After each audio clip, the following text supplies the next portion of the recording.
मिळत नाही तर ते घ्यावं लागतं आणि अशा व्याख्यानाच्या माध्यमातून समाज प्रबोधन करण्याची ते मला संधी दिली त्याबद्दल खरंच अँबिशन मित्रमंडळाचं मी खूप खूप आभारी आहे। एक साधी गोष्ट सांगतो। एक 30-35 वर्षाचा तरुण होता, कामावर गेला, सकाळी 11 ते काम केलं, दुपारी लंच ब्रेक झाला, डबा घेऊन गेला, डबा उघडला, डब्यामध्ये बघतोय तर काय, खिचडी।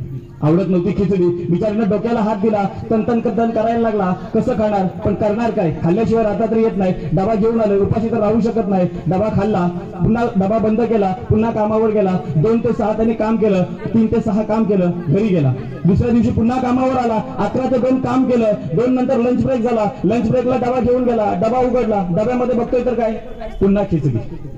तन करायला लागला, खिचडी आवडत नाही पण करणार काय, डबा घेऊन आलो तर खायला तर पाहिजेच, खिचडी खाल्ली, 3 वाजता पुन्हा कामावर गेला, 6 वाजता काम संपलं, घरी गेला, दुसऱ्या दिवशी पुन्हा कामावर आला, 11 ते 2 काम केलं, 2 नंतर पुन्हा डबा खायला गेला, डबा उघडला, डब्यामध्ये बघतोय तर काय, खिचडी, पुन्हा तन करायला लागला। त्यावेळी त्याचा सहकारी त्याला म्हणाला, अरे तू इथे येऊन तन इथे येऊन भांडणं कशाला करतोयस, जर तुला खिचडी आवडत नाही ना तर घरी बायकोला सांग की तुला खिचडी आवडत नाहीये।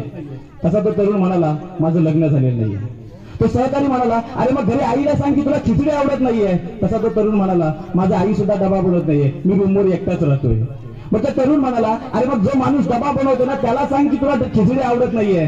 तसा तो तरुण म्हणाला, डबा मीच बनवतो आणि मला फक्त खिचडीच येते, खिचडीशिवाय मला काहीच येत नाही। सांगण्याचं तात्पर्य एवढंच, आपल्या आयुष्याची अवस्था सुद्धा अशीच आहे। आयुष्याची खिचडी आपणच करतो। ज्या वयामध्ये आपण आयुष्य घडवायला पाहिजे, ज्या वयामध्ये आपण करिअर घडवायला पाहिजे, त्या वयामध्ये आपण काय करतोय, त्या वयामध्ये आपण कुठल्या तरी संघटनेचा अध्यक्ष, उपाध्यक्ष, युवा कार्यकर्ता, युवा नेता असा त्या वयामध्ये आपण करतोय आणि 30-35 झाली की मग आपल्याला वाटतं आपल्या आयुष्याची खिचडी झाली आणि मग आपण घरच्यांना दोष देतो। आमची त्यावेळी परिस्थिती नव्हती। कोण म्हणते आम्हाला जर चांगलं मार्गदर्शन भेटलं असतं तर आम्ही बरोबर केलं असतं। सांगण्याचा तात्पर्य एवढाच, आपल्या आयुष्याची खिचडी आपणच करतो आणि वय गेल्यानंतर आपल्यालाच आवडत नाही आपल्या आयुष्याची झालेली खिचडी। त्याच्यामुळे वेळीच निर्णय घ्या। एखाद्या क्षेत्रामध्ये जर जात असाल ना, तरुणांना एवढंच सांगतोय, एखाद्या क्षेत्रामध्ये जर जात असाल, एखादी क्षेत्र जर निवडत असाल ना तर क्षेत्र निवडण्या अगोदर त्या क्षेत्राचे पॉझिटिव्ह निगेटिव्ह पॉईंट सगळे विचार करा आणि नंतर त्या क्षेत्रामध्ये जा आणि एकदा त्या क्षेत्रामध्ये गेलात ना की यशस्वी झाल्याशिवाय मागे येऊ नका। भले 3 वर्षाचा कोर्स 4 वर्ष कंप्लीट केला तरी चालेल, परंतु जोपर्यंत यश मिळत नाही ना तोपर्यंत मागे येऊ नका। एक महाभारताची गोष्ट सांगतो तुम्हाला। कौरवांचं अर्ध सैन्य मारलं गेलं होतं, कौरवांचं अर्ध सैन्य मारलं गेलं, कौरवांचा सेनापती जखमी झाला आणि सेनापती पदाची भूमिका आली ती म्हणजे कर्णावर। कर्ण सेनापती पदासाठी तयार झाला, परंतु त्याच वेळी कर्णाचा सारथी कर्णाला म्हणाला, महाराज आपली अर्धी सेना तर मरून गेली आहे, आपला सेनापती सुद्धा जखमी झालाय, मग आपण असं करू, समोरच्या पांडवांना जिंकलं देऊ, आपण माघार घेऊ आणि त्यांना विजयी घोषित करू। कर्ण म्हणाला, नाही सारथ्या, असं नाहीये। एकदा मी आणि दुर्योधन जंगलामध्ये शिकारीसाठी गेलो होतो। जंगलामध्ये शिकारीसाठी गेला असता एका भल्या मोठ्या अजगराने दुर्योधनाच्या मांडीवर चावा घेतला। सुदैवाने तो अजगर विषारी नव्हता, परंतु चावा एवढा मोठा होता की दुर्योधनाने चावा काढण्याचा प्रयत्न केला, त्या अजगरला सोडण्याचा प्रयत्न केला, परंतु अजगर सुटेना। शेवटी सैन्याला बोलवलं, सैन्य तो अजगर सोडण्याचा प्रयत्न केला, परंतु तरी तो अजगर काही सुटत नाही। शेवटी नाईलाजाने त्या अजगराचे तुकडे केले आणि त्या अजगराला दुर्योधनाच्या मांडीपासून दूर केलं।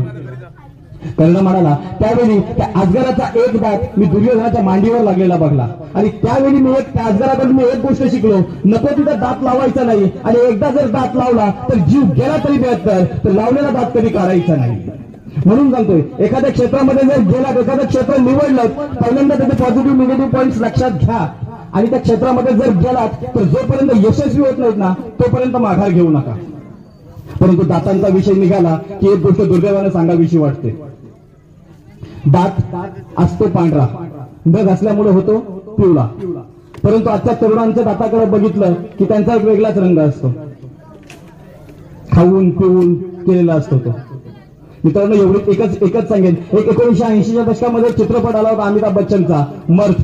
त्याच्यामध्ये गाणं होतं, मर्द टांगेवाला मैं हूं मर्द टांगेवाला, मुझे दुश्मन क्या मारेगा मेरा दोस्त है ऊपर वाला। आज त्याच्यामध्ये थोडा बदल करायला पाहिजे। गुटखा खाने वाला मैं विमल खाने वाला, गुटखा खाने वाला मैं विमल खाने वाला, मुझे दुश्मन क्या मारेगा 10-12 साल में मैं खुद ही मरने वाला, मैं खुद ही मरने वाला। त्याच्यामुळे या शिवजयंतीच्या निमित्तानं सर्वांना विनंती करतोय, मित्रांनो कुठलंही व्यसन करून दाताचं आणि आपल्या आयुष्याची बर्बादी करू नका, कुठलंही व्यसन करू नका आणि